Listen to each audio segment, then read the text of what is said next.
where they come up with that.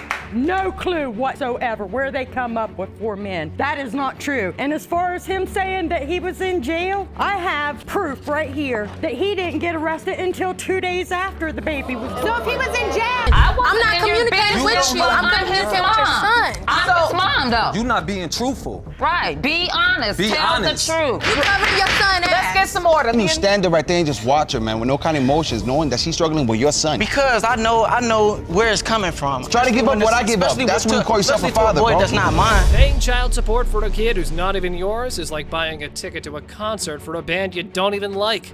And you don't want to have that experience, right? Well, Mr. Portis was in quite a similar situation. He'd been paying child support for Miss Middlebrook's daughter, whom he believes is not his. It started about 2 years ago. I started paying child support, $75 for this baby, and I never knew if she was mine or not. We never took a DNA test. We tried to, but it didn't go through. Don't you have to get a DNA before you can be put on child support? We went You together. didn't show up to court twice. It was once. You paying child support for this baby? Yes. Yes. Thousands of dollars. But you say you've never had a DNA test. No. According to Miss Middlebrooks, she became pregnant a few months into her relationship with Mr. Portis. However, Mr. Portis denies paternity and claims that they stopped communicating shortly after she became pregnant. But wait right there, as our plaintiff did mention another dude in the picture. What was your relationship with this other guy? We were dating. When? Before Brian Portis. So you dated him before you dated Mr. Portis? Yes. But when you met And Mr. then he went away and we broke up. He went away, you all broke up, then you started dating Mr. Portis. Yes. How soon after you and Mr. Portis started dating did you find out you were pregnant? A month or 2 later. A month. Did you just hear what she said? How old are you people? Judging by the looks, they ain't old enough to decide that. However, Mr. Portis mentioned a letter sent to his ex-boyfriend by Miss Middlebrooks claiming that he's not the father. One wonders why the rush, you ask. Well, now her aunt is coming to the rescue. I took her to the hospital. She found out she was like a month pregnant. The other guy that they talking about, a letter did go out to him and she told him that she was pregnant and he's not the father. And we didn't know anything about this guy here. We only knew about the other guy at the time. But wait, Miss Middlebrooks, you knew about this guy, Mr. Portis, right? Yeah. Okay, Auntie. A friendly reminder, just a little tint of your testimony will not help Ms. Middlebrooks win fans. You'll gotta do better than that. For instance, when Judge Lake asked Mr. Portis about the pregnancy, it looks like this session took a turn towards the south. I didn't really believe her at first, honestly. Why do you think she'd lie? I don't know. Unfold your arms. I don't know, Your Honor. I don't know why she would lie. I didn't believe it at the time. So you didn't believe it? No. When did it become real? I pulled up to her. I pulled up to her house one day and I saw that she had a little bump, so I knew it was real. Oh, so wait. Turn your volumes down, ladies and gentlemen. This ain't your backyard. Well, these allegations are going to take us anywhere other than despair.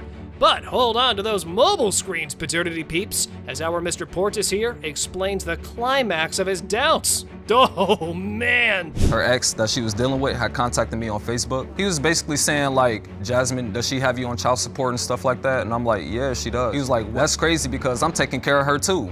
So it's like, he was in her life, like, he was there, like, holding her and, you know what I'm saying, having a relationship with her. But you were the one on child support. Well, this drama just keeps on getting better and better.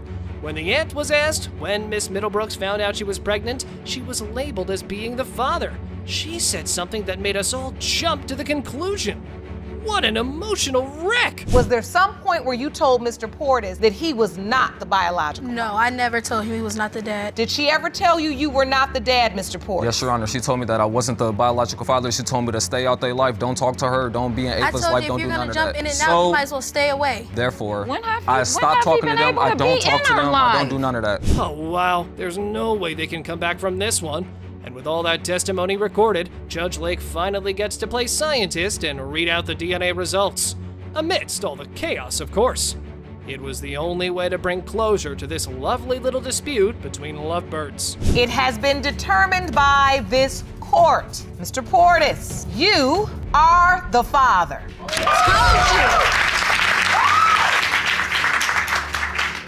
You are Ava's father. Thank you, Your Honor. That is your beautiful little girl. Appreciate it. The paranoia in this one was real. Mr. Burns believed a woman was trapping him into paying child support for a baby he believed was not his. What? However, he might be delusional, but his concern was she was already pregnant when they were on a first date. Let's find out. John, I haven't done much because I don't believe that Mimon's my son. But I'm still trying to do things like I invite them over to come and, chill, watch movies, or... You don't invite me over. I tell you. And why are you inviting him over if he's not your child? I mean, she often, 4-month-old baby don't want to watch a movie. 4-month-old baby. It's not because... Now, isn't that a new one? Yeah. Right, you don't want to sign the birth certificate, but you do want to invite him over for some Netflix and chill? Looks like you want to make the baby a free pass to be with baby mama. Come on. Just listen to Miss Jarquin's brother. He might explain it to you better. I'm saying that I've been with my sister 24/7. I was there since she met him. Ever since they got together and I found out that she was pregnant, she said it in front of him. So he been knew she was pregnant because he moved in with us. But yeah, I seen her taking care of him. And then I did get tell her that I don't believe. He needs to buy things for you. So he been knew she was pregnant. He just lying because he don't want to step up because he already got 2 kids with her. Now, isn't that one hell of a protective brother she's got there? According to our plaintiff, Mr. Burns was nothing but a deadbeat. Oh boy, Mr. Burns. Here's a piece of advice. You better stop being one before her brother makes you dead meat. Anyway, let's just focus back on the session. So that's sacrifices that I wish he would do, but he doesn't want to do it. Well, you know what? I told him, worry about it. You got me. Because I'm happy to do it. I'm sorry? It's not my son. Dude, you don't want to step up to the plate. He He's looks not just my like you, son. man. He looks just like you. Everybody who sees him, he looks just like Sean. It's funny that he would sit here now today and saying that it's not his son. Why would he sit there and tell my family, oh yes, this is my son. I can see the resemblance. You just heard that right. The plaintiff claimed he acknowledged the baby at first and denied it later. What's happening? No one's explained their real concerns. Expect a round of allegations. So how about we just listen to the doubts? All right, here's the juicy part we've all been waiting for. We did sleep the first day, yes. Was it protected sex? No, ma'am. How is it you can know for certain this isn't your child? I have a timeline. Please step over. Okay, so my first day going over her house was July 6th, and we had sex that night. And a couple weeks later, on the 27th, she tells me that she's pregnant 3 weeks later. Okay, you know what's the first thought of a man after an incident like that? It was quick. But hey, wait, the exhibition wasn't over yet. Another important detail is yet to be discussed. Just see for yourself how Mr. Burns develops his theory. September came, and she went to the doctor on the 14th. The doctor tell her that she's 12 weeks and 6 days, right? I go back 12 weeks and 6 days. I come to find out that I only been knowing her 10 weeks. So that confirms my first thought. Oh, she already been pregnant, Okay. Whoa! Our defendant here also explains the doubts about the baby mama being promiscuous and dating a man before him. But as usual, these allegations are bluntly denied. However, there was just one person who's been missing from the picture. And guess who that is? Yep, Mr. Burns' witness. Let's see what she has to say. Apparently she has doubts as well, because when we talked about 2 or 3 weeks ago, we met in person, and she said, if it is his, I just want to take full custody. I want to put him on child support. I don't want him to have anything to do with the baby. She said if Your Honor, she said if, and then when you say if, that means you are unsure, correct? Well now, paternity peeps, even I'm paranoid. I'm not sure if the baby's gonna be Mr. Burns's or not, but my heart says Team Burns. So how about we just fast forward to the DNA test result and be a peacemaker to Miss Jarquin? It has been determined by this court. Mr. Burns, you are the father. I know now, and I'm gonna treat him and I'm gonna love him, I'm gonna be there for him as long as she let me. Well, if sisters' love isn't the best thing in the world, sharing those nail polish, clothes, and even sometimes your boyfriends. What did I say? My bad. Well, what happened to these two sisters in today's paternity court? One believes the man across her podium is her father, and the other one says, hold on, sis, don't go singing daddy just yet. Mr. Harden actually came to our house in Minnesota and with his 2 sisters, in which we all just spent the day together. And the last I recall, I was 11 years old, and my sister Kiera was 10. 11, and you're 26 now. Correct. 15 years ago is the last time you saw him? Correct. Oh, that's heart-shattering. The alleged daddy has been MIA for so many years. Talk about some responsibility. But hold on before you judge the man. He's been paying his child support. let's just figure out what actually went down in their lives. I actually caught Miss Gannell after I had to go out of town for a funeral. My first daughter was 6 weeks old. I came in from out of town for my aunt's funeral. I came home early to find Miss Gannell gone. Another lady was in the house. She threw the baby in my arm and ran out the door, Your Honor. What is this testimony? And where were we, Mr. Hardin? Was it the paternity ward or your home, saying women handed over the baby and ran out like that? All right, fine. The mama was a wild goose. But what led you to doubt the paternity of your eldest daughter? When you found out she was pregnant, did you think the baby was yours? There was a possibility, Your Honor, but You only felt there was a possibility? Yes, because she had slept with 2 of my friends prior to that. Shanice had already been born 6 weeks, so between that time, I waited. I didn't want to, deal with the situation, so I got away from her. About a month later, we got back together, and then she told me that she was pregnant. Okay, the main concern was the mother sleeping with 2 of your friends. Talk about some quality benefits from friends. Oh man, who needs enemies when you have friends like that? However, this claim had to be refuted, so here's Miss Gannell stating her version of the truth. When I first got pregnant, he was excited about it. He also, like I said, had another woman pregnant. She was pregnant a month before me. Were you sleeping with anybody else during that window of conception? When we first got together, no. But prior to that, like I said, I was with somebody. So there is a possibility. And I told him that. With that being said, the oldest child's birth certificate had no daddy listed. But if the daddy wasn't listed, why did Mr. Hardin end up paying child support for the 2 girls, which amounted to $90,000? Feels like the mother had her way with the man, paying child support. But hold on, let's take the girls' opinions on this. I'm trying to explain it right now. Last year we went to court about this. I begged the court to please give me a paternity test. You took me to court last year to modify your child support payment. I tried. It's all about the money. The money. When you started paying child support payments, that's when you wanted DNA tests. You didn't have none of this before. The desperation in the courtroom was the real deal.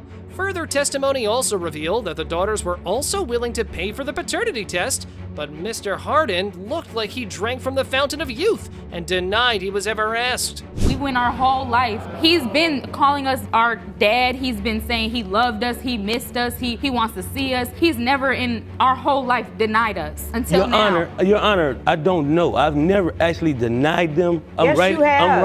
I haven't. I have never denied them. I'm right in the middle because I don't know. On several occasions, the father was told that the babies didn't belong to Mr. Hardin. Along with the money allegations, the alleged daughters have been told. So how about we go to the results and see if the mother was faithful to the man or not? It was time to end the 2-decade doubts in just 5 seconds. When it comes to Shanice Gannell, Mr. Hardin, you are her father. Oh shoot, I told you. When it comes to Kiera Gannell, Mr. Hardin, you are her father. I told you. Okay, so how would you feel if the man you've been calling dad for years didn't acknowledge you to be his child? As a matter of fact, he had done an amazing job keeping the paternity question alive. Well, we are about to find this out from Miss Smith, who faces a similar situation. When he wants something, I'm his daughter. When he don't get what he wants, I'm not his daughter. He just been a big absence in my life. And I read in the court papers that it hurts you that no one's on your birth certificate. It hurt me so bad because I don't want to have a family of my own because he been denying me my whole life.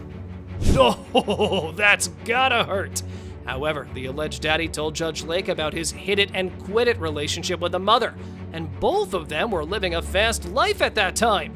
Dear Mr. Lewis, let me remind you, you just said the climax for the baby-making recipe. When I came back to Cleveland, Ohio, I ran into another friend of mine. He said that Liz had a daughter, baby girl, and it's supposed to be your daughter. We went up there, and when we went up there, there was a conflict going on between Liz and her mother. I asked Liz, let's talk, you know what I'm saying, what's going on? They ain't had nowhere to go. I took Brittany to my home. That's commendable. Mr. Lewis admitted to caring for Miss Smith on and off since she was 3 or 4 days old, up until she was around 10 or 11. Now, isn't that a ton of responsibility? It means the alleged daddy had more tale to deliver on why he suddenly switched. You wouldn't believe what he did next. You know who her father is? Could you get this to her, please? Yeah, tell me about it, Your Honor. Yeah, tell You me. believe this is her biological father? That is her father. You know why I say that? Because that's for the simple fact, because I caught him and her mom having sex. First of all, how do you know this man? That is my great-great-uncle. Oh, filled with some juice, isn't it? Now that explains the years-long doubt. But hold on, let's just go into the details as to what actually went down. Here is Mr. Lewis explaining the colorful days of Miss Smith's big mama. You're in for a feast. The door was cracked, it was open, I walk in. The bed is sitting right there, right in front of the door. It's a small apartment, smacking, they getting it. They getting it. He turned around and looked and see me. She raised her head up. All I did was look and shook my head and walked out. Mr. Lewis, you're saying you walked in and she was in bed with your uncle? Yes, ma'am. Oh, what's happening here? Miss Smith's mother had slept with Mr. Lewis's uncle? Damn, what a family reunion. But what his ex-wife is going to say next, well, that's definitely going to raise an eyebrow on whether there's something hidden between the lines or not. Just listen to what she has to say. Did he tell you when he brought you the baby, this is my daughter or this might be my daughter? He said it was his daughter. All right. Oh. You never looked at her and said, well, no, she doesn't look like you to me. She's not yours. You Sir. didn't doubt it? Several No, I did not. I doubted it several times, but I didn't really doubt it because she looked like him. Mr. Lewis's other daughter was also with Miss Smith and claiming her to be her sister, calling her dad a paternity denier as she herself got tested and the results came out positive. Feels like our man here does have some trust issues. Just have a glimpse. Brittany, how does it feel in this moment to stand between two beautiful women, say, regardless, you're still going to be their family? I just feel so numb to the point where my whole body just feels like it's flatlined. You've been waiting for 25 years. Yes. You can't remember a time when you didn't have this doubt. No. Poor Miss Smith had been living with the doubt for so long. Can you imagine the anticipation in her heart? The fear of being left alone, and the pain she might have felt every day. Well, now was the time for her to breathe in the clear air and set the record straight.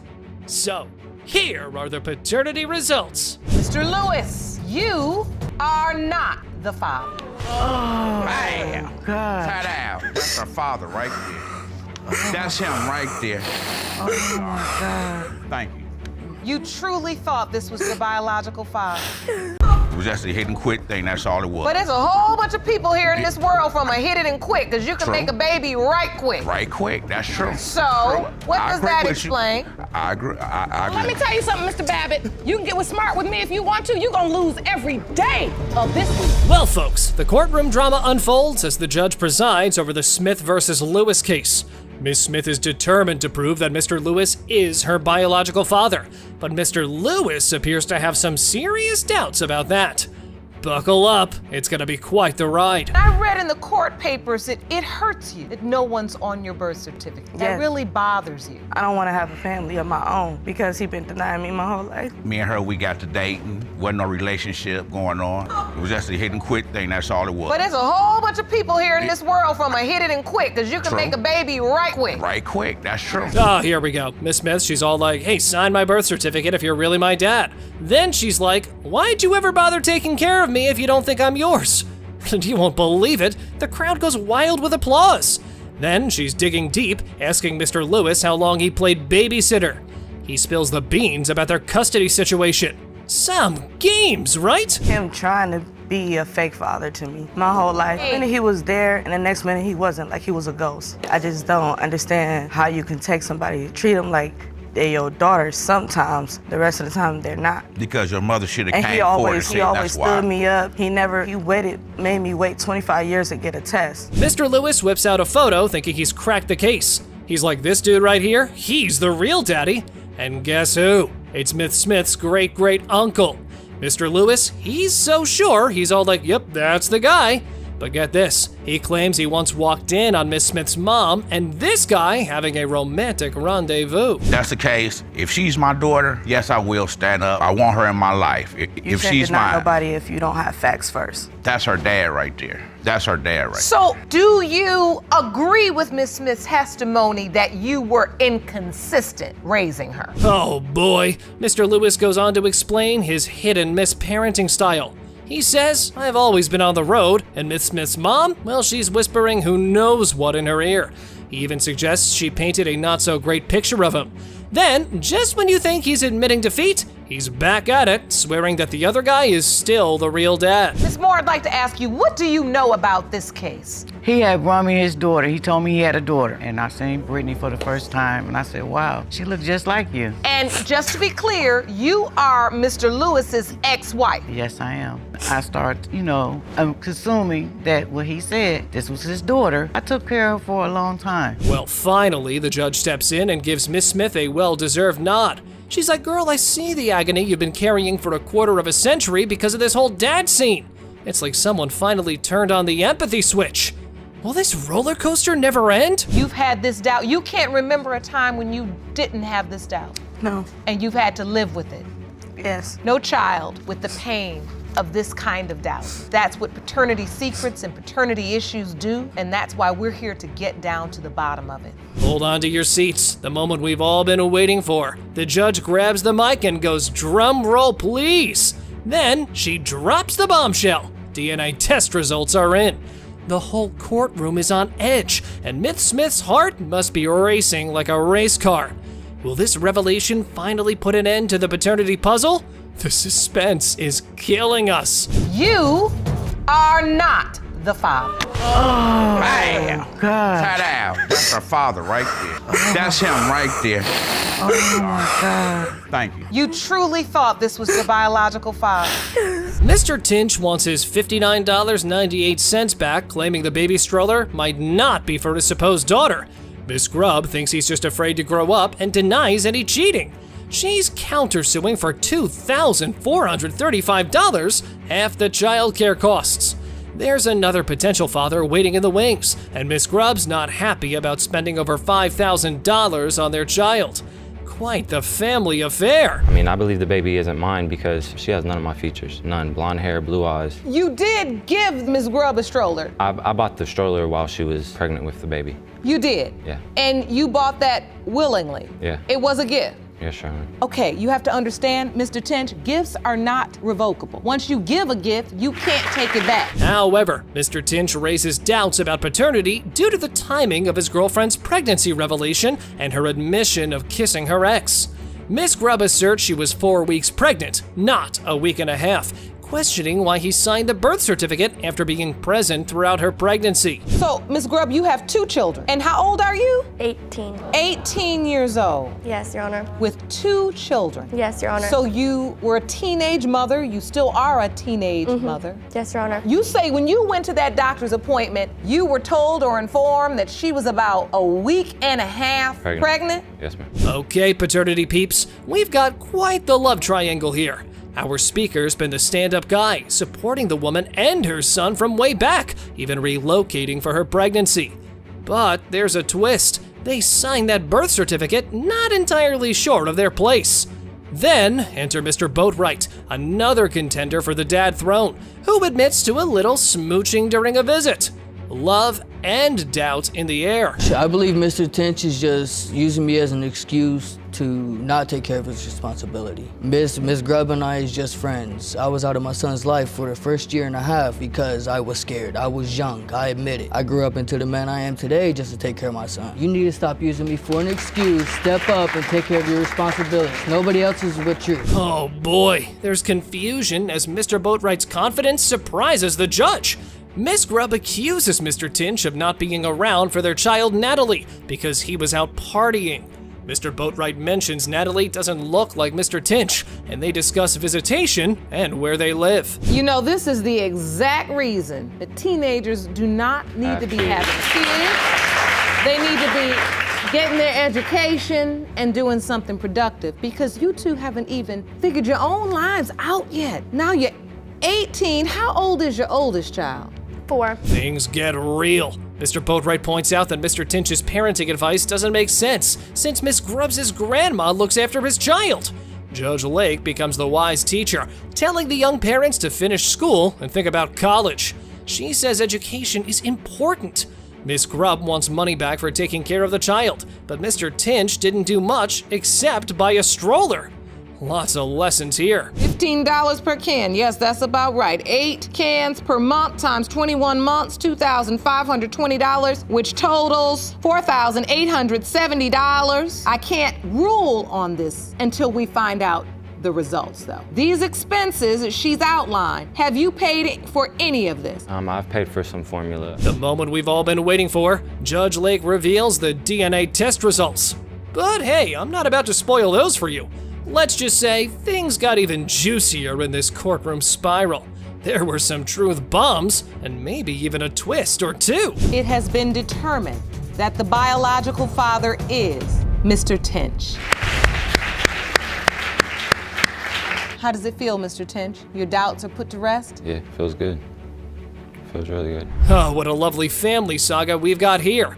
Mrs. Norris claims Mr. Norris Sr. has been playing hide and seek with fatherhood for over 2 decades. They had a shotgun wedding, but he's singing the I Was Forced tune. Emotions alert! Will paternity results untangle this web of marital woes?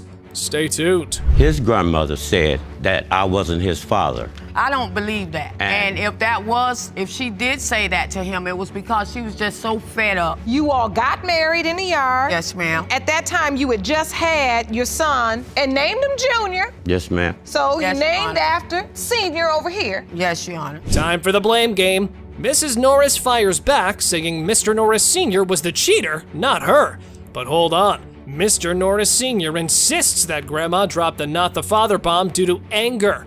And about Junior's 8th birthday? Well, he claims that's just a coincidence.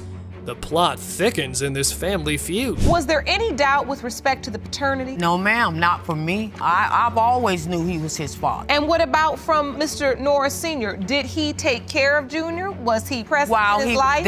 While he was there, His he grandmother did said contribute. He did. That Yes, he ma'am. wasn't my son. The search for Mr. Norris Sr. Mrs. Norris plays detective, reaching out through a family connection with promises of Junior getting those long-awaited letters. But wait, enter Beverly, Mr. Norris Sr.'s wife. She's on a rumor chase about her hubby's secret son, leading to an unexpected rendezvous with Mrs. Norris.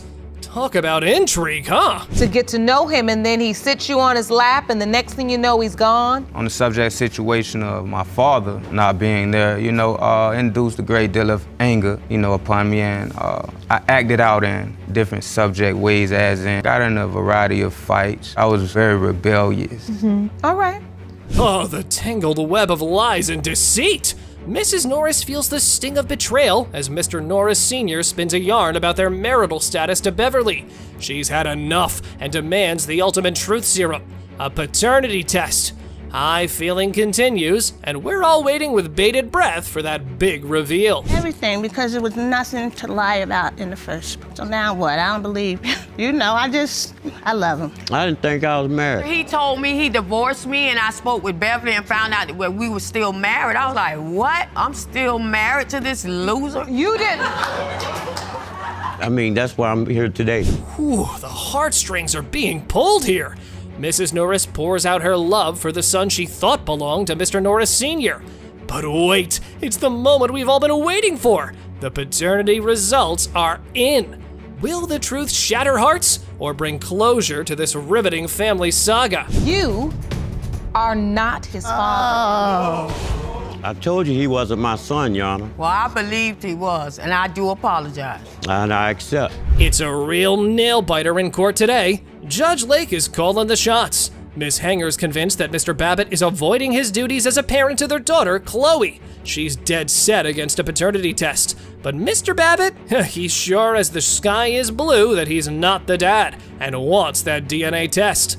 Let the showdown begin. Court must decide if there is enough evidence to administer a paternity test. What has Mr. Babbitt done for your child? He's done absolutely nothing for her. He's a spoiled, rotten, arrogant brat, point blank. He won't even admit that she even looks like him when she's identical to him. Just because you frame her up there and put her next to my family, that's not actually a DNA test. Oh boy, things are heating up. Mr. Babbitt's got his lawyer's hat on, saying he never got the memo about the DNA test. He's even throwing shade at those signatures on the paperwork. But Miss Hanger's not having it. She's waving her proof flag, insisting she did her homework on notifying him. Legal battles, signatures, and notification. It's like a soap opera in here. Did you show up for the DNA test? I didn't think it was happening. I couldn't find it anywhere else, or I couldn't get any I information. had wrote him previously and told him, hey, it's coming up. You need to show up there because it was a court-ordered one. So the bottom line is there was an attempt to notify you, and you did get the paperwork that said show up for a DNA test as it relates to baby. Well, folks, the paperwork parade continues. Miss Hanger pulls out some papers proving Mr. Babbitt's child support duty, and Judge Lake gives him a good look over. But Mr. Babbitt's not ready to surrender. He's on a quest for proof that those papers took the regular mail route. Then, bam! The judge lays down the law. If it's my child, I will, but you're correct. Well, no, you're responsible for it now because you were named the. They gave him 30 days after he did not show up for this DNA test. They gave him 30 days to appeal it, and he never did. I can still appeal it. No, you can't. Not after that. Your name's on her birth certificate now. I didn't sign it. Mr. Babbitt suddenly turns all apologetic, but Judge Lake isn't going to let him off the hook that easy. The judge's curiosity takes a nosy turn, wanting to know all about their love life. Committed or not? And then Miss Hanger spills the beans about the relationship and, well, their lack of protection. But Mr. Babbitt, ever the detective, hints at some juicy roommate gossip and comments on appearances. I had not slept with anybody else prior to him for a year with my ex-boyfriend. So you had never slept with anybody else but Mr. Babbitt during that window of months. time? Well, you were sneaking out in the middle of the night doing something. I was not sneaking out anywhere. The crawl over only me time and I'd not get out wake of me bed is up. to go to the bathroom. Yes, and you wouldn't come back for an hour. So you would be asleep? Talk about a roller coaster. Mr. Babbitt's got doubts about Miss Hanger's pregnancy and spills the beans on a time he played a pregnancy detective. Judge Lake, always the inquisitor, digs deep into their pregnancy saga, communication and all. Ms. Hanger chimes in with a hospitalization story, and Mr. Babbitt's skeptical response to that pregnancy bombshell gets a front row seat in the gossip. This is a picture of my baby picture. Of your baby picture on the Correct. left, and Chloe's baby picture on the right.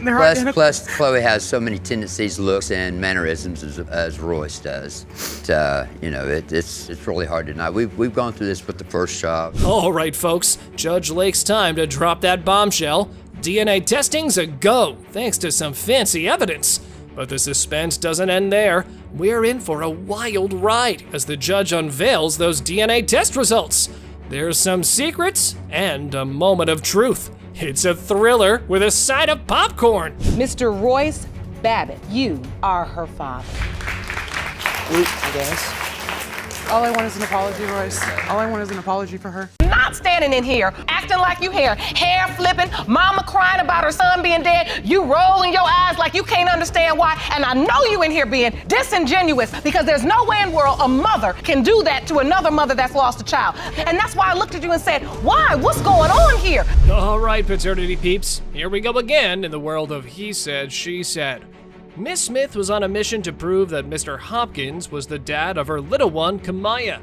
But surprise, surprise, Mr. Hopkins ain't buying it, and he's demanding a DNA test. Oh, and he's also trying to get back $2,500 in childcare expenses. Your Honor, I done do birthday parties for Kamaya. Her second birthday party I threw for her. I provided shoes, clothes for her. You see what I'm saying, Your Honor? You supposed to do that. Yeah, I'm supposed to, but at the same time, if we in the That's middle what of a an real argument, man do. He don't sit and deny and Your complain Honor, about if we in the taking middle of an care of the argument, ain't no real woman go throw up, oh yeah, she ain't yours. Every time we argue, you know what I'm saying? Here come Miss Smith's argument tactics, and her go-to move, telling him Kamaya might not be his kid during arguments. Real mature, right? However, according to their relationship history, during the conception window, Miss Smith had a little slip-up with her ex during that time. And guess what? Her ex even sent Mr. Hopkins a letter claiming to be Kamaya's father. What a drag! Let's go to your next piece of evidence, Mr. Hopkins. This picture says, and it's also from the ex, Daddy's baby girl, Kamaya. He know that's his baby. He the one named Kamaya. Yes. But this man is claiming her. Your Honor, we both agreed on that she was gonna have my last name too. What happened to that, Miss Smith? What? Miss Smith's ex hasn't been kicked out of the Who's the Daddy Club by a DNA test just yet. Oh boy. But hold on to your doubts, folks, as if things weren't dramatic enough, there was another twist in the case that was sure to make baby mama's antics raise their eyebrows high. I had a C-section with Kamaya, so I was, off a lot of meds, and I didn't know that he was gonna put his name down on there. So That's your my ex story, and put I'm his sticking to name it. down on Kamaya's birth certificate? I had a baby too. I don't remember being so high that somebody was gonna come into a hospital and sign my child's birth certificate claiming they were the father. That's right, Judge Lake. We all better investigate the situation. But as a leopard doesn't change its spots, Miss Smith said she's not playing games with both men and swears Mr. Hopkins was the dad. But things get complicated when they start talking about when she got pregnant. That's got Mr. Hopkins wondering if everything adds up. Mr. Hopkins, you say Kamaya was born when? October 15th. And you were on an involuntary extended stay when? I say like around the end of January, beginning of February. Based on this calendar, you do understand that you're not excluded being a possible father. You understand that, right? Yes, Your Honor. Oh boy, here comes the star witness, Mr. Hopkins' mom, Shirley Washup. She's got quite the tale to tell about Miss Smith's alleged wandering eye. And guess what? She even saw Miss Smith cozying up with another guy right around the time Kamaya was supposedly conceived. Get your popcorn ready, because this testimony is getting juicier by the minute. Be a lie. Tell the truth. No, were you I was not there? at no Applebee's. Okay, That's so my now go story. ahead, Miss And Walker. you know what? I try not to get in my kid. I got other sons. And my son done went through this before. He wanted a baby so bad. He done had a girl try to put a baby on him before when he was on extended vacation. I ain't got no room to take care of no kids, because I already got 8 or 9 of my own, plus 15, 20 grandkids. Well, what a surprise, folks. Mr. Hopkins' mom played the protective parent card. Mr. Hopkins was losing sleep over how the chaos might mess up his relationship with Kamaya and the upcoming baby. But just a video? There's the emotional touch added like sugar, spice, and everything nice by the baby mama. What's his name? Baba. What? So cute. And so your concern, Miss Smith, is that the results could potentially ruin that relationship your beautiful daughter has with the man she believes is her father. That she know all her life, the man that named her. And now, the moment we've all been waiting for, guys. Both parties are given one last chance to spill the beans before the big reveal of those oh-so-mysterious DNA results. Fasten your seatbelts as the tensions were running high. Here's how it went down. Mr. Hopkins, you are not Kamaya's father. It's gonna be all right, baby. I'm sorry. That's all you gotta say is you sorry. You need to tell her you sorry, man. For real. Not me, her. In a surprising turn of events, Mr. Hopkins' mother returns to the paternity court for round 2, this time for her son's second child's trial.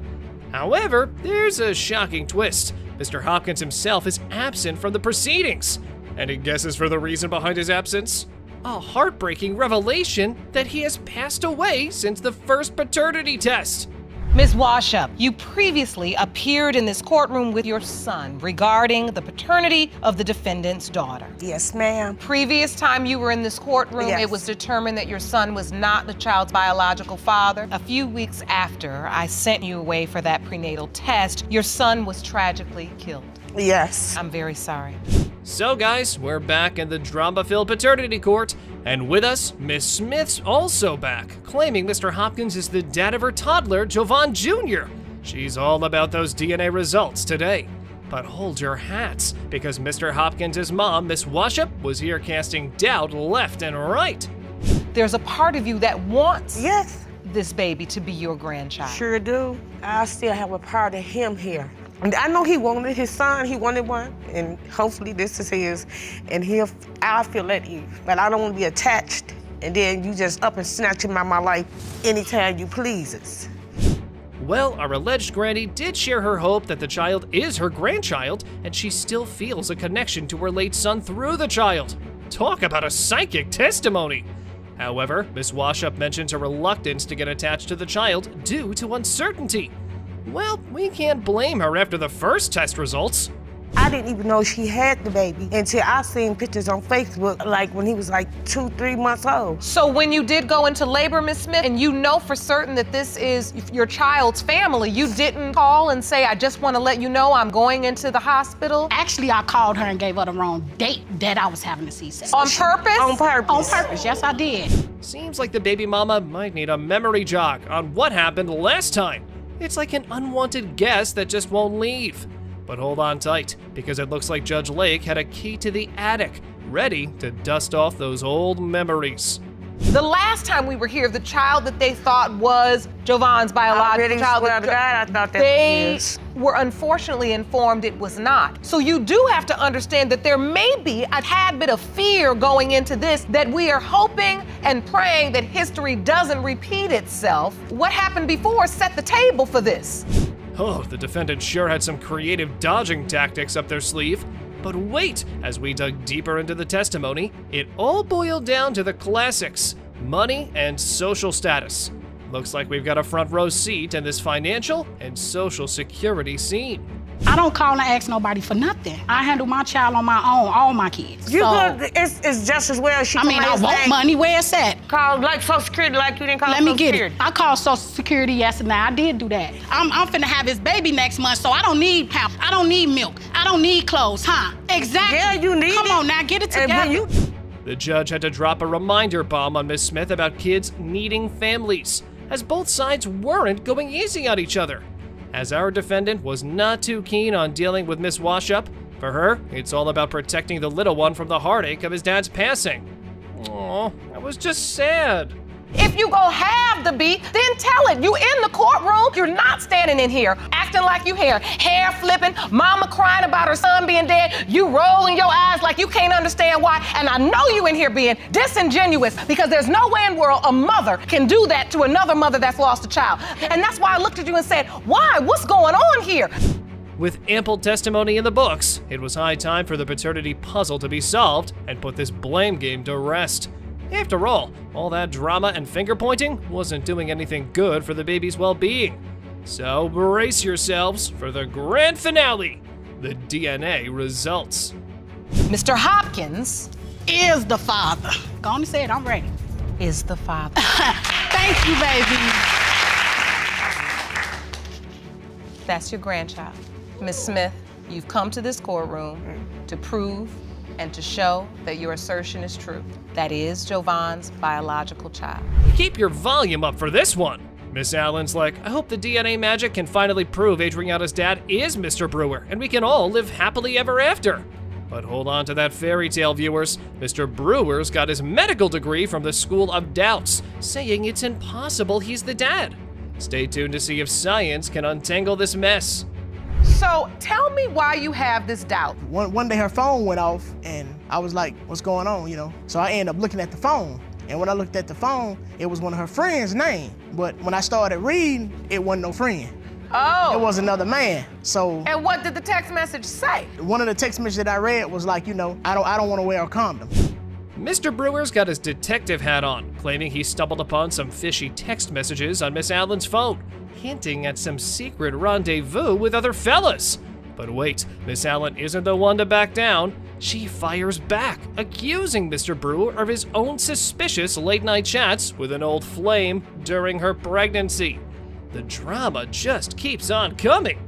So you playing a game for tit for tat, but you keep losing. You know I say it every time. We don't win that game. We never win that game. If you get to the point where there's too many girls on this phone, then you just gotta be done. Because playing the game of tit for tat leads you smack dab where you are, paternity court. Well, it was getting heated. Miss Allen's not having any of Mr. Brewer's doubts, insisting she's as pure as the driven snow and didn't do anything he's accusing her of. But then, things take a wild turn when Mr. Brewer drops the bombshell about a supposed video of Miss Allen getting busy with other guys during a work break. Drama alert! Your Honor, that is a lie. Like I told him, show me the proof, because I want to see for myself. He wouldn't show me, so I have no idea what he's talking about. And I asked myself, which female told you that? So I can tell her to show me. And he wouldn't tell me. I'm not gonna say nothing, I'm not gonna tell you. And he just making that stuff up in his head, because he'd have been hurt before. And he felt like since he'd been hurt before that he can't trust nobody. Oh, the flashbacks begin. Miss Allen takes us on a trip down memory lane, vividly recounting the pregnancy and Adriana's grand entrance. She makes sure to highlight Mr. Brewer's initial enthusiasm. But Mr. Brewer's not one to stay quiet. He's got his own story, explaining how Miss Allen's fiery words during an argument only added more fuel to his doubts about paternity. Her previous pregnancy, she had like the problems with, where she was having false contractions and stuff like that. Okay. I said, if you really having trouble, I'm gonna go ahead and take me a shower. Just wait till I get out the shower. And I said, we'll go, I'll take you. So. And that's just one thing you had to learn that a man can't know. Yes, ma'am. Right. Oh boy, the truth comes out. Miss Allen admits she dropped a doubt bomb about Adriana's paternity during a heated argument. But Mr. Brewer's not letting go of his doubts. And now he's Sherlock Holmesing it with blood types. Look what he had to say. OMG. So you submitted a chart to the court that shows Miss Allen's blood type is O negative, your blood type is O negative, your older child's blood type is O negative, but Adriana's blood type is A. And you believe that it is impossible for two people, O negative blood type, to have a child that has a blood type of A. Hey, Mr. Brewer, hold your horses. Dr. Samantha, our expert in the house, dropped some knowledge bombs about blood types. So instead of playing the blood type detective, maybe it's time to listen to the OG doctor and see what science has to say about this. Two O-type parents traditionally cannot make anything other than an O baby. However, there's spontaneous mutation. Once it's combined in the baby, something goes a little different and it starts producing those antigens that are on the outside of the blood cell, hence making the child a different blood type. Oh, that's fascinating. Oh, the suspense was real.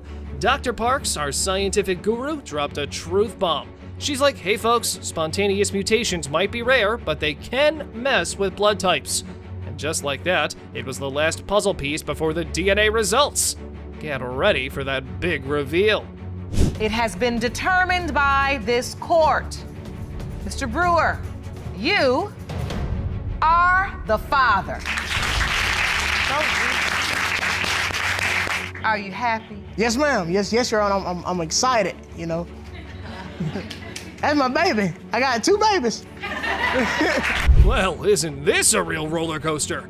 We've got Miss Alexander and her daughter showing up in court because her son had doubts about being a baby's daddy. But wait, just when things were heating up, he goes and dies in an accident 2 weeks later. Talk about timing. And apparently, he'd already contacted the court for a DNA test. Well, Your Honor, I came here on behalf of Nicholas. He had started this process about 2 weeks before he died, had called the court for a paternity test. Your son had reached out to paternity court. He certainly did. Because he had an issue he wanted to resolve here. Absolutely. In the unfolding scenario, Miss Alexander reveals that during the baby's birth, there were initial concerns regarding its paternity. Surprisingly, Nicholas, her son, embraced the child and even cradled him in his arms. However, doubts began to creep into his mind. Nick, I felt like was playing two sides. He would say that, he was sure about it, but then at the same time, he wasn't sure. You know what I mean? I felt like he just knew that me and my mother wasn't going to just jump the gun just like he did. You know what I mean? As far as accepting William. Well. In this juicy tale, Miss Alexander believes Nicholas tried to be a responsible father. But guess what? Miss Jackson couldn't get that paternity test because Nicholas refused to cooperate without a child support case. It turns out Miss Jackson had dropped hints about other possible baby daddies. Talk about a can of worms. Are you certain as you stand here today that the father out of those two possibilities would be Nicholas? Yes, I felt in my heart that Nick is my baby father. He also felt that. I have never told them that it was more than two people. It's always been him and the other dude. Because I did have a one-night stand with the other dude a couple of weeks before my birthday, and I did indeed sleep with Nick the day after my birthday. Not only does the defendant have her own drama, but she brings in her big mama to add fuel to the fire and take sides. Mama claims that the deceased son himself signed the birth certificate. But wait a minute, our plaintiff isn't one to stay quiet. she's got a twist to spin in this tale. She never came to me and said that. Nick never came to me and said that. I was really unaware that this is how she felt until today. Nick didn't sign the birth certificate. He had to have his ID to sign the birth certificate. He never took it back up there. But he called his mama too, and I told him he better not. I never did say he gonna call the birth certificate. He He called didn't sign the his birth mama certificate. and told He might me have called about you. the He might have paperwork. did. Miss Jackson defends naming the baby William and gives some insight into her relationship with Nicholas. But the judge ain't buying it. Why didn't she name the baby DeAndre Jackson if she wanted to keep Nicholas out of it? And Nick wanted responsibility. He did. She never He asked took Nick it. for He nothing. brought 2 of his best friends with him to the hospital, and both of them have kids. And Nick always wanted to be in the club with them. Excuse me. He always wanted to I be in there. wanted my baby Well, name Bill? to be different. I didn't want his name to be William. His And she original never asked name him was for supposed to anything. be DeAndre. Well, my mind was already startled by the constant back and forth allegations. One thing's for sure in this courtroom, blaming never wins you any score. So why don't we just cut to the chase and focus on the DNA results? Bring some closure to not just the mommy standing here, but to the deceased soul as well. It has been determined that Mr. Nicholas Alexander is not the father. I wish it would have been different too, April. So what is this text about? They made me mad and I didn't want Kim to be his. And I just made up some story so they would leave me alone. And you know, Your Honor, I can't really tell you how I feel about it. I'm angry that she had an affair. That he had an affair on my mom because that's the only person that hurt here.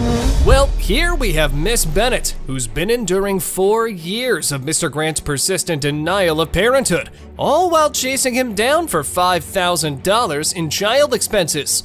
On the flip side, Mr. Grant boldly asserts that he's not little Uriah Jr.'s biological father, blaming Miss Bennett for dodging that all-important paternity test. On my birthday, we went to the jacuzzi suite, we drunk, we had a very great time, we had intercourse. 4 to 5 days later, I went to work. You sat there and I got sick because I know exact I had date. condom on that night. I know exactly that night. We you just started definitely messing didn't. around. We just started messing We around. have were been only messing around together for a week by then. A couple weeks by then, yes. Ah, the classic he said, she said drama unfolds. Mr. Grant insists Miss Bennett played musical beds with unnamed acquaintances, including a curious rendezvous with his cousin. Miss Bennett, however, vehemently denies it all, sticking to her story of unwavering fidelity. Time for some truth-seeking in this tangled tale of relationships and suspicions. We did what we did on her birthday, but I had a condom on. She says that not too long, maybe 4 or 5 days after that she went to the doctor and that she found out she was pregnant 4 or 5 days after that. 4 or 5 days after we had sex. Really? Yes. The pregnancy puzzle deepens. Miss Bennett recalls a conveniently quick sonogram after thinking it was food poisoning, but Mr. Grant, skeptical, questions the time frame. He argues that sonograms usually require a few weeks to confirm pregnancy, leaving room for doubt about when she conceived. The plot thickens in this medical mystery of timing and conception. Still would have been pregnant by him if I was already pregnant. Hold on, you know, look, I like to hear the evidence and I like it to make sense. Okay. So what you're saying is you were sleeping together several weeks before that as well. Yes. That if you were pregnant, It then still was his. It's still There's- Mr. It couldn't Grant. have been because we just got together, Your Honor. We just were put sleeping together for weeks before my birthday came around and we went. The tangled web of doubts and excuses. Miss Bennett claims Mr. Grant was AWOL during her pregnancy, citing a suspicious cousin's call about him being in jail. She's now suing for $32,304 in 4 years' worth of expenses, though the court's cap is $5,000. Meanwhile, Mr. Grant insists on being cautious before fully embracing parenthood, much to Miss Bennett's frustration. He slept with, a guy I used to talk to. I don't even know this guy. The baby looks just like the guy. I don't even know this guy. It's just a I'm waiting coincidence. to The baby know looks this guy. a spitting image of this guy. I don't even know this guy. This Every is some year she guy that stayed he with said me? is her ex. Oh, you're the sister she was staying with. I stayed with her for a couple months, and anybody, She lived with my sister. She and knows. anybody who She came, knows. anybody who She lived came with and her. got me. The family dynamics take center stage. Mr. Grant's clan boasts a brood of kids, with Miss Grant chiming in on their resemblance. The suspicion swirls, fueled by rumors and a striking resemblance. Mr. Grant offers financial support, all while doubts linger about young Uriah's parentage. What a heartwarming tale of familial trust and generosity. Family is very important to you. I didn't have my dad. I would like him to grow up, and as a young African American, they need that whole that's what she family. needed, They need 'cause she didn't have that They father. need She that needed. dad in their life, and I just want him to have better than what I had. I had a good life, even though I didn't have my dad, but I want him to have a great life. That's why she want me around. The grand finale, where trust hangs by a thread, awaiting salvation from the almighty DNA results. The moment of truth has arrived, and it seems like only a miracle can mend this fractured trust. Let's brace ourselves for the revelation that could make or break this feud. Mr. Grant, you are Uriah Jr. I told you. Oh, I told you. That's all I wanted. That's all I wanted. So here we are, folks, in the courtroom drama of McMahon, Willridge versus Swan and Williams. The sisters McMahon and Willridge, previously shocked by their dad's secret life, are now back because they suspect yet another affair. Enter Miss Swan, the woman claiming to have had an affair with their father. Drama, secrets, and potential siblings await. I was at someone that we considered a cousin because we were so close growing up. We were at their house. I was told that it was my brother. I looked at the picture, but I didn't see any resemblance. So at that time, I just passed it off as something that they were trying to say, and I never thought about it again. Fast forward to 2001, and the mystery deepens as a man claiming to be their dad's son appears. The sisters meet him, but things get complicated. Miss Swan admits to the affair, but claims innocence regarding other women. The affair's duration? A vague year and a half. Cue the judge's incredulous questioning. My sister Gloria was there, and she actually got a chance to meet him. Yes, You Your Honor. did. A few days before we did see him, my sister had said, well, we think possibly this guy could be your brother. The next few days, he came over to my oldest sister's house, and he met my oldest sister and my mom, and I kind of hung in the back a little bit, and then I went out and I greeted him. Miss Swan's lack of remorse for her actions comes under fire. The affair duration seems to change more often than the weather. The judge's sarcasm shines as she questions Miss Swan's choices and their consequences. Yeah, he told me he was married. Okay, and you And still so decided to then have- a sexual relationship developed. Not at the first. A good while. It was a long time before we had any relationship. I say about a month passed or something like that. It passed, and that's what after that. We delve into the emotional roller coaster. A cryptic parting phrase from the dad before his passing raises eyebrows. Mr. Williams, the potential half-sibling, enters the scene, and his resemblance to their father stirs emotions. The sisters reflect on their relationship with their late father. He was kind of feeling remorseful for the things that he was doing, and that's why he kind of like. In what proximity was the last time you saw him till when he passed away? That night. That night? That night when he left my house, a friend of mine came by and told me he was dead. Mr. Williams's limited memories of their dad and the lack of photos are revealed. Tensions run high as the sisters express their frustration with Miss Swan for not reaching out sooner. Regrets and missed opportunities to bond with their dad come to the surface. So the van he's That speaking is of, correct. it was your father's? Yes. When you look at Mr. Williams, Wow. do you see your father? Yes. And you know, Your Honor, I can't really tell you how I feel about it. I'm angry that she had an affair. That he had an affair on my mom because that's the only person that hurt here. The moment of truth arrives as the DNA test results are revealed. It's official. Mr. Williams is their half-brother. Laughter, acceptance, and the promise of a new beginning fill the air. This family drama seems to be ending on a positive note despite the rocky journey. You are half-sibling. You knew it. He's a junior. He's the only boy. The only boy. The only boy that we know of. It's a lot lifted off of me. Now I know for sure. In this thrilling courtroom drama, Miss Benskin accuses Mr. Haskett of denying his 4-year-old daughter, Kensley. She fears he might end up behind bars for unpaid child support. Mr. Haskett, on the other hand, claims Miss Benskin is a money-hungry liar.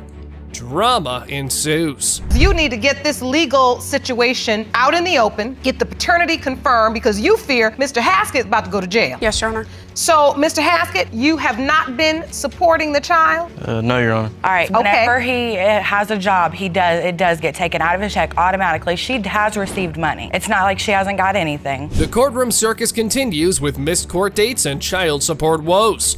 Mr. Haskett's employment history, or lack thereof, and jail time add spice to the mix.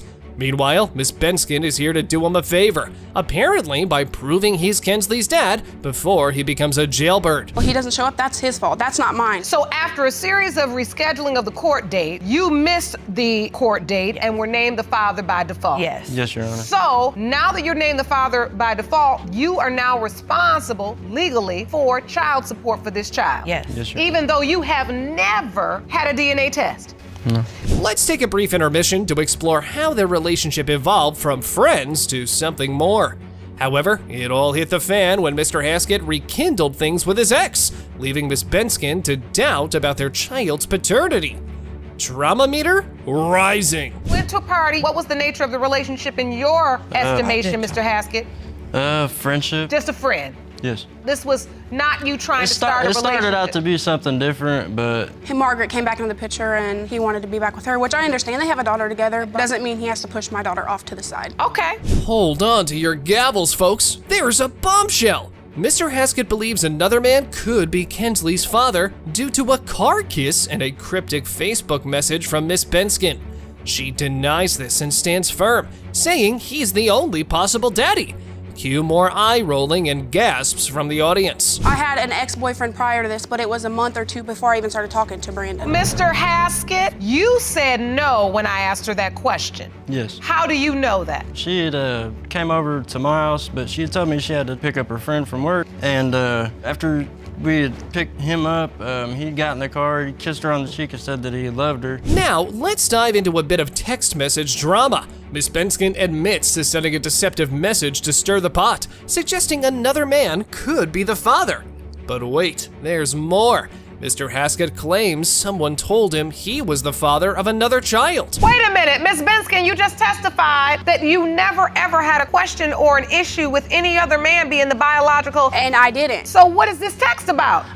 They made me mad and I didn't want Kinsley to be his. And I just made up some story so they would leave me alone. And I just wanted to prove Brandon, and that's what I'm here for today. Wait a minute. The moment we've all been waiting for. The DNA results are in. And it's, drumroll please, let's see whose fate was finally pulled up by the big mystery, as these allegations simply weren't making us reach a particular conclusion. So get ready. Here is how it went down. When it comes to 4-year-old Kensley Benskin, Mr. Haskett, you are the father. You are the father. Now so we get And to I see still her, don't right? see- Yeah, I told you guys. You guys went for visitation. Without you. Well, folks, here we have Mr. Clark suing Miss Bailey for a DNA test and $1,560 in damages. But hold on to your hats, because Miss Bailey's got a countersuit for $300, claiming it's for Vanique's childcare expenses. Mr. Clark's talking about some damages, and he even brought evidence to the party. Let's see how all this pans out. This is a list of the items that she came over with. Yes, ma'am. Jeans, shirts, socks, hats, and this is a picture of the fire she set.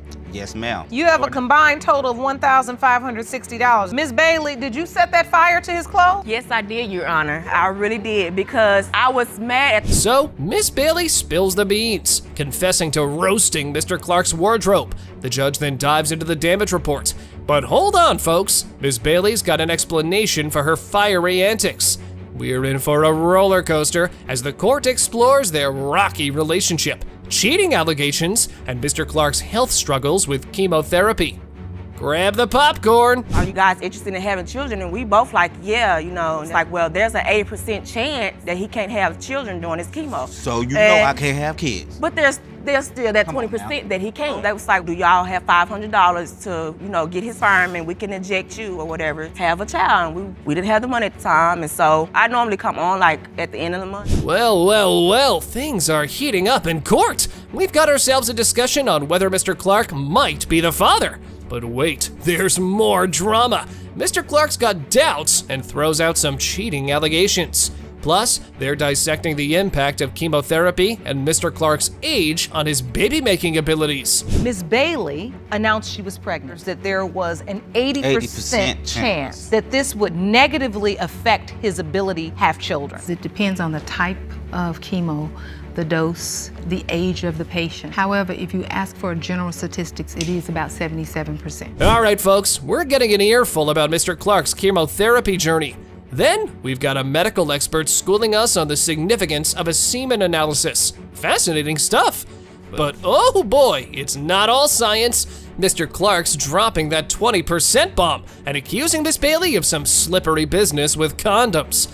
The courtroom drama continues. We was broke up, so I went in her, tried to get in the door. I had a key, tried to get in her door. And she's trying to hold the door back, so I pushed it in. Dude, it's on the couch. And so I was like, you know what? Get my clothes, I'm gone. Had you been intimate? Yes. You had, Yes. and you admit to that? Yes. Had you used protection? No. No, and I still took her back like a fool. Hold your breath, folks. We've got some birth certificate drama now.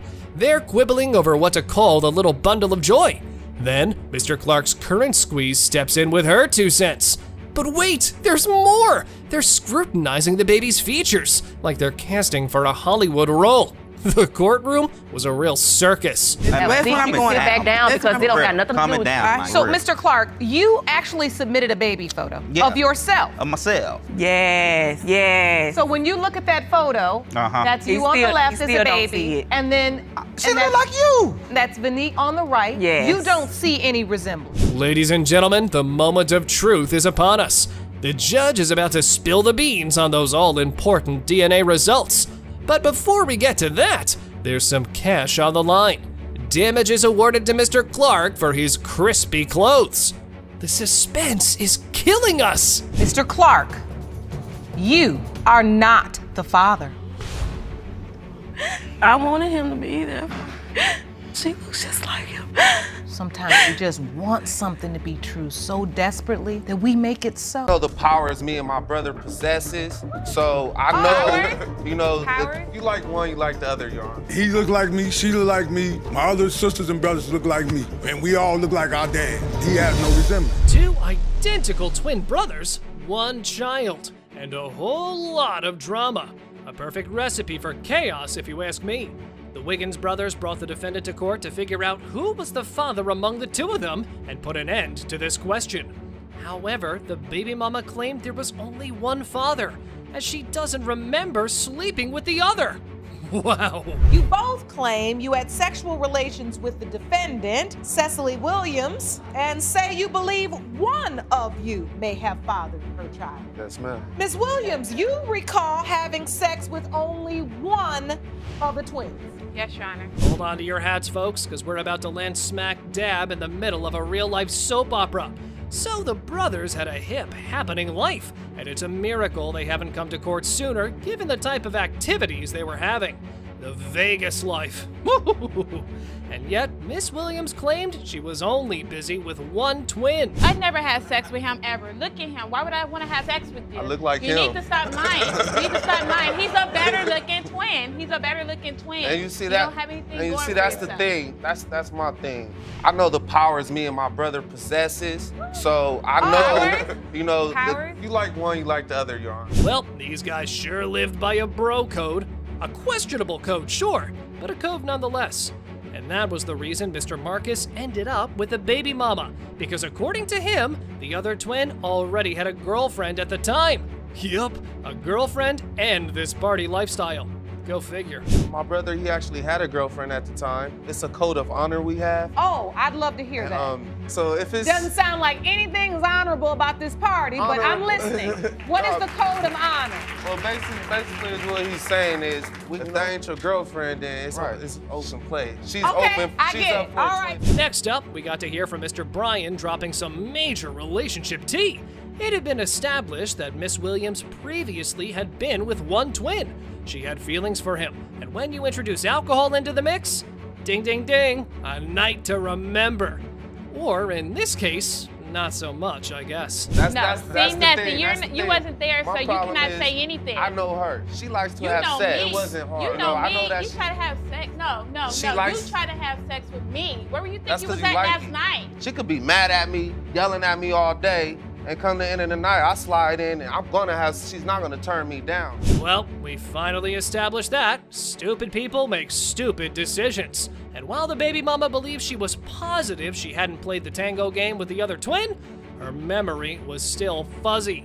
Cue the judge's lecture. Why is a young lady sitting up with boys in a hotel room getting so drunk that you don't know whether or not you had sex with one twin or another? I was young then.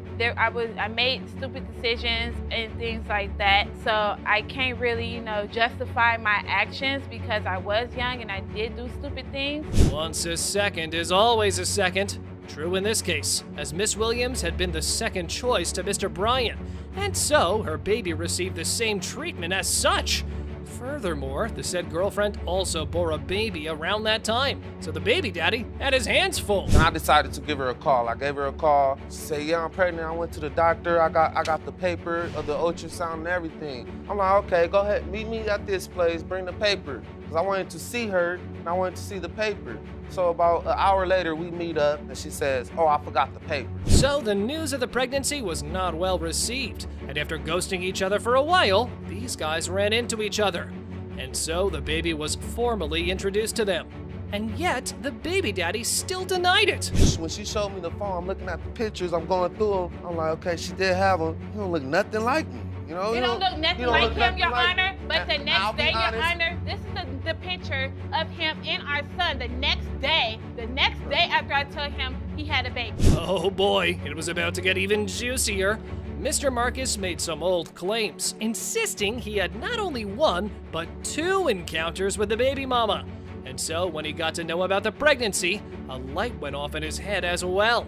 But the baby mommy still straight up denied any kind of rendezvous with him. I seen her a couple of weeks later at the smoke shop, and I took her down in the car again. No one had sex with you, Marcus. When my brother initially told me that she was pregnant, that's when I light went off in my head. Like, wow, well, if she's saying you did that, it's probably a possibility that I could be. You thought the drama was over? You were sorely mistaken, my friend, because the birth certificate just threw another curveball into the mind. Yup, no Wiggins brother was mentioned under the father's name. There was a whole other name. He asked me, can I put my son's last name as his so it could be his and he could be in the last generation? Okay, hold on. That's not what I'm asking you, though. You have never slept with another person other than these 2 twins. So there's no other man that could potentially be your child's father. No. The whole baby daddy battle turned upside down after that revelation. Miss Williams knew the baby daddy's name, and yet the birth certificate had no name.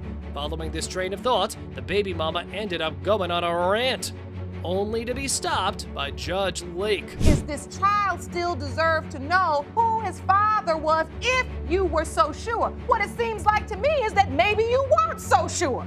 Can I say something, Your Honor? What do you have to say before the results? What she has to understand is that I was there with my daughter from day one. Mr. Bryan Wiggins was being turned as a deadbeat daddy, and apparently that didn't sit too well with him, so he immediately came to his defense. He already had another daughter, and he was a good dad to her. However, what Miss Williams expected from him wasn't too fair in his eyes. I'm just meeting him. Was a part of the issue because you had doubt. Yes. So that's what this courtroom is about, is getting down to the bottom of the situation, but also alleviating the doubt. And there's a lot of it here. Pulling the curtains on this paternity drama, we reach the end of the court proceedings. Their testimonies seem to be going nowhere, as everything was child's play to these guys. And yet, baby Zaylin was the one suffering from the loss of a father. Here goes nothing. This court has determined that Mr. Bryan Wiggins is the biological father. Now you seem emotional. I have built, over the past year or two, I have built a relationship with him. I felt it couldn't go as close as me and my daughter the whole time. The courtroom drama continues, as this brother-sister duo was back in the paternity court. But this time, they were here to prove the defendant wrong that he was their sibling. However, Mr. Triplett had high hopes for today's results. The results from that case prove that Creedell Jones is your father. Now you and Mr. Jones stand united together to protect your father's legacy and musical estate by proving that Mr. Triplett is not your sibling. A paternity mystery that was decades in the making. For real. For 50-some years, Mr. Jones had never heard of the defendant being his sibling. Not even once. Mr. Jones's father had even signed his and his brother's certificate, but never mentioned Mr. Triplett. We went on trips together. My father was there, my mother was there. I've never even heard of Mr. Triplett. My dad signed his name on my birth certificate, as well as my brother Irvin's birth certificate. You never, ever had any idea this man would be 2 weeks older than you? Right. While the plaintiffs never knew about the defendant, Mr. Triplett knew Mr. Jones as his father his entire life. And he even managed to recall 2 occasions that he even met the gentleman. Now that's something. He pulled up in a car and he kind of pat me on the head, handed me $100 and went up to talk with my mom. And I left. And then the other occasion was he came, but this time my relatives were there, and he spoke with my relatives. They knew him and I guess these other gentlemen. I didn't know who they were, and I was able to recognize from the first time. Miss Yarborough was once in a similar situation as Mr. Triplett, and yet she also had never heard of him being their sibling, ever. Now, there could have been a lot of reasons why he chose to come forward now with this revelation. But the defendant claimed he just wanted an answer to where he belonged. I mean, the only ones that I've heard of were Mr. Jones and his brother, Kubi, when I got here, but I've never heard of him. I don't know where he come from. We just been through this, and now here we are again, somebody claiming that they're, a heir, a rightful heir, whatever. And I mean, if you are, that's fine. Maybe you think it's a lot of money here. I don't know. A clash of motivations and beliefs. The brother-sister duo wasn't buying anything coming out of Mr. Triplett's mouth. Uh-oh. And they believed he had ulterior motives. That being, money, money, money, money, money, money. That picture there was shown to me, and everybody that I know always said that I look like him, so. Who's told you that over the years? My family. And so after witnessing their appearance in this courtroom previously, you felt it was important to get the answers you needed as well. Right. Moving on, the plaintiffs further presented evidence that had all the names of the siblings who are inheritors of their father's legacy. And yup, you guessed it right, the defendant's name was nowhere to be found. In light of this, Judge Lake took help from a professional in this matter. My name, Angela's name, and my brother Irvin, we are the rightful heirs that have been proven to be children of Creedell Jones. This evidence, you're saying, does not list Mr. Triplett's name anywhere. Correct. Not even as a possible heir. Not even as a possible. Making me think like he's coming out of the woodworks like anyone would if they know it's about some money. Next up, we get another Mr. Jones coming forward as a witness. Now, he believed Mr. Triplett was their sibling, and he goes into quite some detail as to why he reached that conclusion. Apparently, the legendary singer was free-spirited and had a lot of children. 1972, I ran across an ad at work one day featuring one of the Chi-Lites members. I looked at that in that magazine, read the article, and thought about Dad. I wondered, was he still alive? I sent an email to their PR agency, telling her who I was. I hadn't seen my father. I wanted to find him. She told me she would forward the email to the proper person. Well, it appeared the older sibling was quite a stubborn man. Even after the witness's testimony, he still stood firm on his claim and blew the same old horn. That there was no resemblance. He looked like me, she looked like me, my other sisters and brothers look like me, and we all look like our dad. He has no resemblance. Your father's genes are very strong. Very strong. How about you, Miss Yarborough? Does it make you feel differently to hear this man say that his mother was brought up to him years ago? A little bit. The family drama really was a tangled web of secrets that went way, way back. Mr. Triplett wanted answers regarding where he belonged. So let's go ahead and put him out of his misery and give him the answers that he came here for. It has been determined by this court, Michael Jones, you are related. Oh.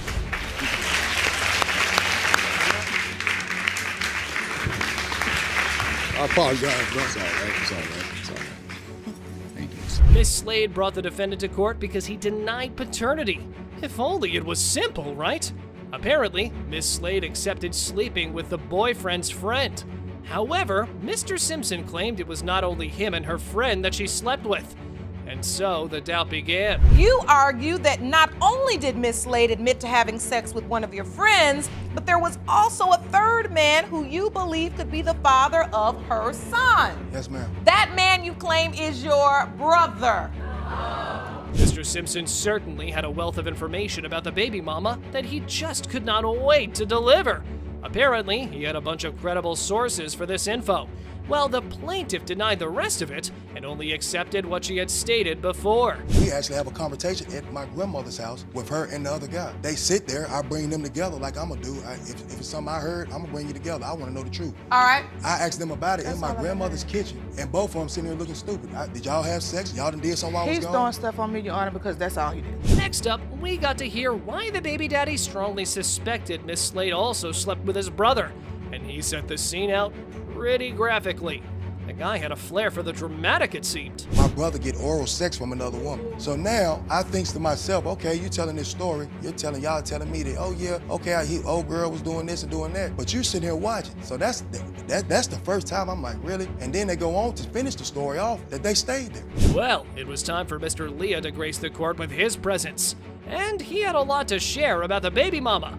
Well, they all had a lot to say about that woman that they themselves chose to have a fun time with as well. Double standards much. Let's hear what he had to say, though. We slept together. It was a party that I threw.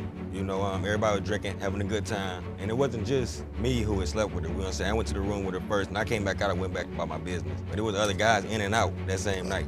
The alleged baby daddy had a question for Mr. Leah, though, and he wanted an answer for that. Which, quite frankly, he deserved, as she was his woman after all. The guy had no justification for this. No surprise there. Saw that one coming a mile away. Though, he did end up stating the brother could be the father. Who do you believe is the father of Sir Moses? To tell the truth, when he came out with the complexion and everything, he looked a lot like Mr. Jones. That's Mr. Simpson's brother. Yes, you know what I'm saying? He dark-skinned and she dark-skinned. You come out with a baby that light, you know what I'm saying? Ain't nothing but a couple of light-skinned cats in the area that we live in. You know, we live in a small community. All right. Now, Mr. Simpson's mother also accompanied her son to court, and she wanted to enlighten the court about her perspective. She had no love for the plaintiff and laid the blame with her. Trust the judge to call her out on her double standards. She definitely didn't like being schooled like that. He and Mr. Lee both had sex with Miss Slade. Please, I don't know what's going on. The same They day are lying. at the same time. They are lying. Ms. Jones, listen. While you condemn Miss Slade, don't your sons have a part to play in this as well? No, just me. Let's put an end to this family drama, shall we? We heard their testimonies, their evidence, and witnesses. The facts rule the paternity court, and those were sealed shut in those dang envelopes. Here we go. The child's father has been determined to be Mr. Simpson. Please take him, your baby. Please help. I'm gonna be a father. But I thought it was cool to go mess with one of his friends because he had slept with one of mine. Well, when I looked in the room, Jennifer's grandmother was holding her, and Dee Dee was laying in the bed, and I just proceeded to go to my girlfriend's room. Miss Cherry brought Mr. Johnson to court because she believed he is her biological father. She says that she was adopted within the family because both her biological parents signed their rights over. However, both adopted parents abandoned her too, and people said her parents gave her up because they didn't love her. I am just looking for closure. I was adopted, within family, so I know who my mother is and everything, but I was adopted within family, and certain family members have always made the statements that my parents just didn't love me and that's why they gave me up. Mr. Johnson says he was never around Cherry, and he doesn't think he is her father.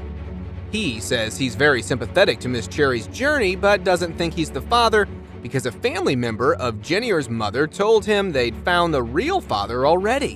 What he reveals next changes the entire story. I can't even imagine, Miss Cherry, what you've gone through having to hear and then to have to go through this pretty much alone. And so you've been strong enough to make it to this point. You've been told Mr. Johnson is your biological father your whole life. Yes, sir. You've never been given another name. No, Your Honor. Apparently, Mr. Johnson's girlfriend was also pregnant at the time. He says Cherry's mother sent a note through her neighbors saying she wanted to sleep with him. He says he'd had one too many beers and decided to sleep with her. He says she was indeed a virgin when they had sex for the first time. Mr. Johnson, do you believe Miss Cherry's mother was a virgin? Is that what you were told? Was that your understanding? At the time we slept together, I did believe that she wasn't a virgin because of the events that took place after the fact. So at the time you thought she was a virgin? Yes. Did you use protection? No, I did not. Mr. Johnson found out about the pregnancy through the neighborhood grapevine. Apparently, several people came up to congratulate him on his daughter, but he thought they were talking about his girlfriend's baby.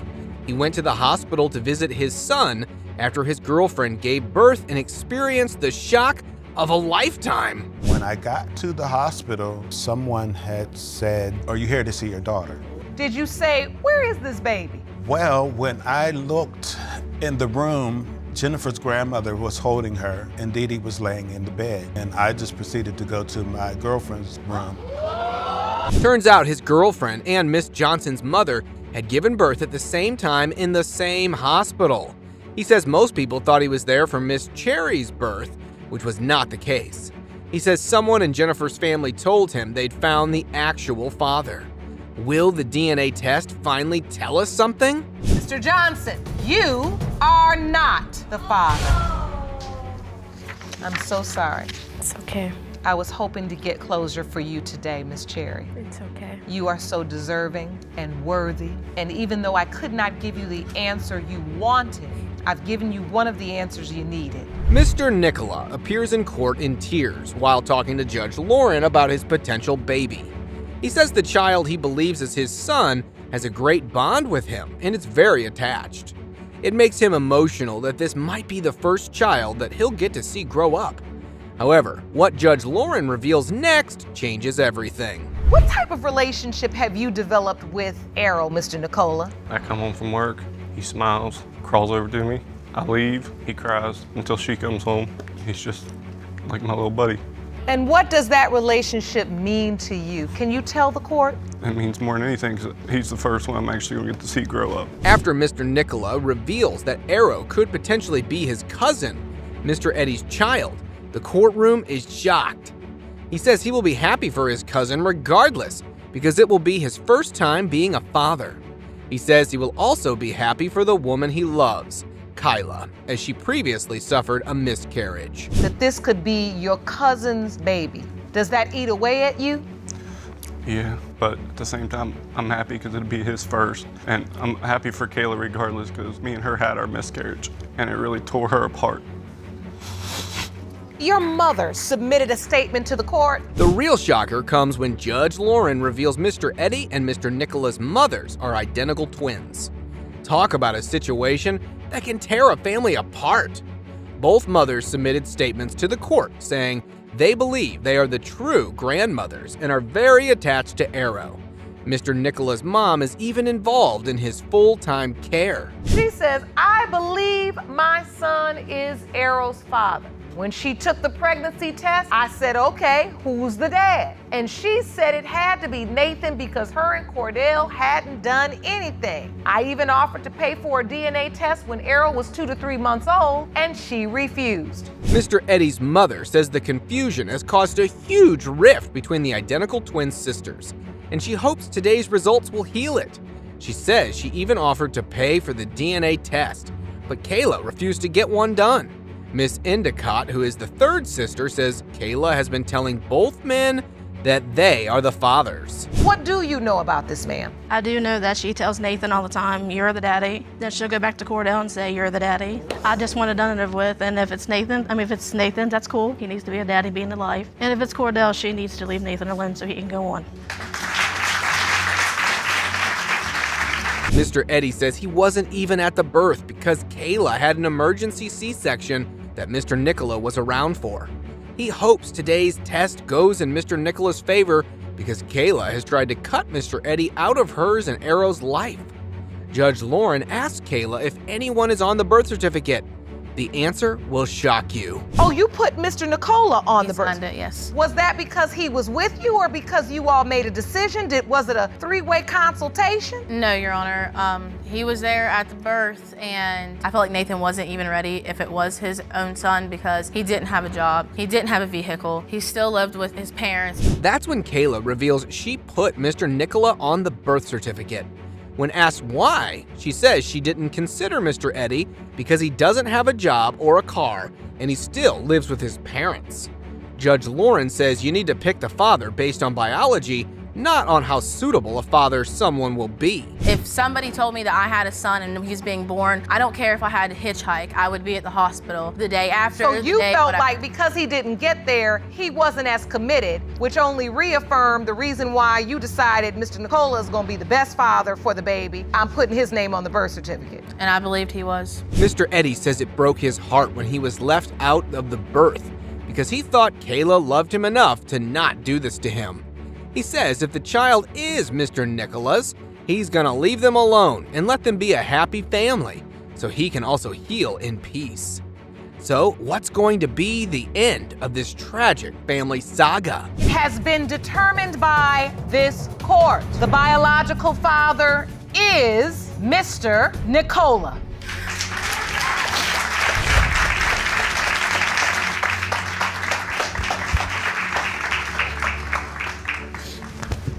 Miss Williams brings Mr. Glover to court because she is sure he is her son Ricardo's biological father.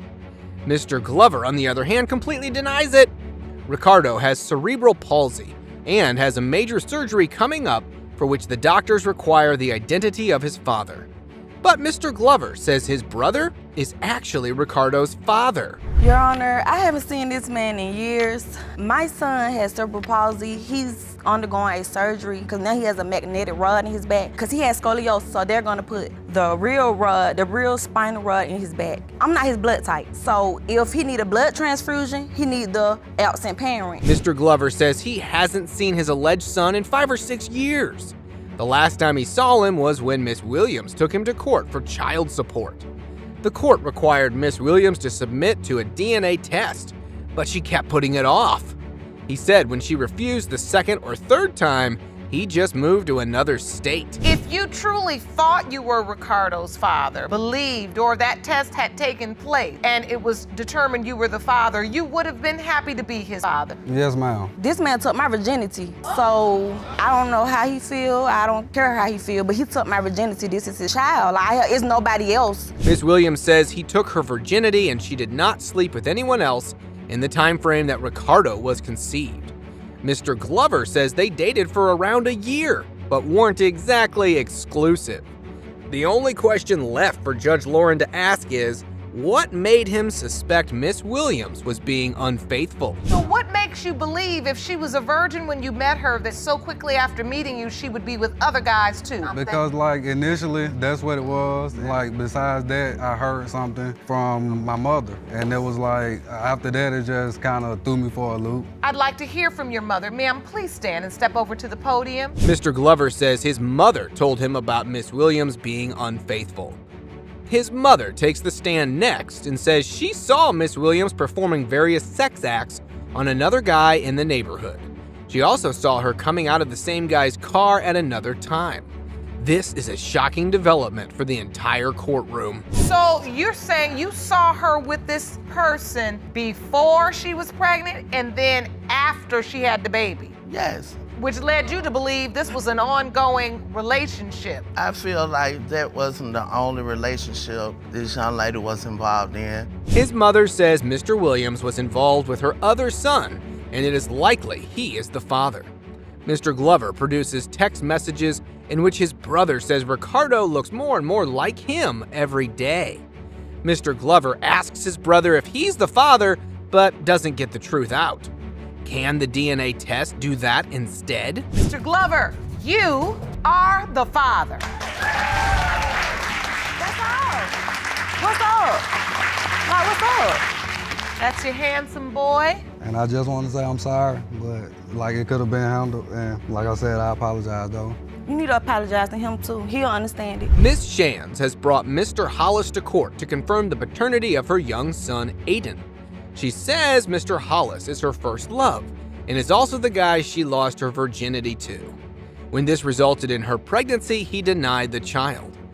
Mr. Hollis says Miss Shands is a pathological liar who is extremely untrustworthy. What do you want to accomplish today? Today, I would like to accomplish that Amir is the father of my child. He has been in my baby life ever since my baby has been 3 months. He's my first love, my first kiss, my first everything. And today, I just want to know the truth about, I want to prove to him that he is the father of my child. Miss Shands hopes the high school sweethearts can finally be a family, but Mr. Hollis's revelations make it look a little hard. Apparently, Miss Shands has cheated on him multiple times. She says they both cheated on each other with each other's friends because they were fighting. They both admit doing so was a mistake. He used to come back and tell me that Mr. Amir, he was messing with one of my friends. And we both were young at the time. Both y'all young now? Yeah, we still are young. We still are young. But I thought it was cool to go mess with one of his friends because he have slept with one of mine. Miss Shands says she engaged in revenge sex with one of Mr. Hollis's friends, and it went on for quite some time. They did not use protection. She says her godmother kept saying she might be pregnant, and so she went to the clinic one day and found out she was 5 months along. The courtroom is quite shocked to hear this. So you find out you're 5 months pregnant. What happens? Who do you tell? Well, first I told his friend. So the friend you cheated on him with, and the next thing you know, y'all end up. Excuse me, yes, we end up going what she out. saying don't matter. When she was going with my friend, she was still sneaking around with me anyway because I felt like he did it to me. So y'all together, I'm finna go and do what I gotta do. She says she was seeing someone else at the time, and she told him she was pregnant. He was quite happy to hear the news. Mr. Hollis heard the news from other people, but in the end, Miss Shands told him there was a possibility he was the dad. She didn't tell the other guy about any possibility in terms of paternity. Miss Shands, when you give birth, who was with you? The friend was with me when Aiden was born. I sent my mom there because I knew there was a possibility that my son could be the dad as well. He favored my son when he was born. I wasn't never invited. Like anything I ever found out about the baby, I found out by myself. Like I didn't even know she was in labor. I had to find that out. Mr. Hollis says he wasn't included in any part of the birth. He found out from someone else while he was in school about Miss Shands going into labor. Miss Shands says the other guy was with her the entire time because she was seriously seeing him at the time. Mr. Hollis's mother says the baby looked like her son. And what did she say, Mom? It's a possibility. So you admitted that it was a possibility? Yes, Your Honor, I did admit that it was a possibility. Okay, so from that point, when you decide the baby looks more like Mr. Hollis, does the other guy sign the birth certificate? No, he didn't have his ID at the time. That's why he didn't sign. He wasn't intending on signing. Judge Lauren begins asking the real questions. Mainly, who signed the birth certificate?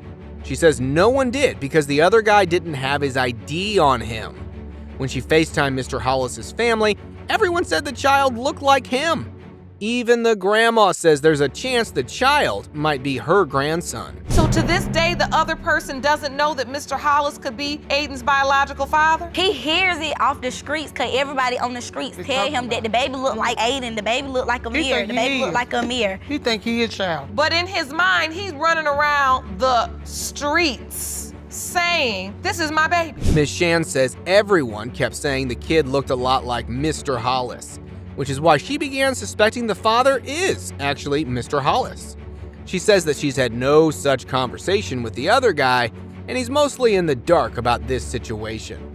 So, what is the DNA test going to say about this high school drama? It has been determined by this court. Mr. Hollis, you are not the father. I see tears in your eyes, Ms. Shands, because I know how desperately you wanted Mr. Hollis to be Aiden's biological father.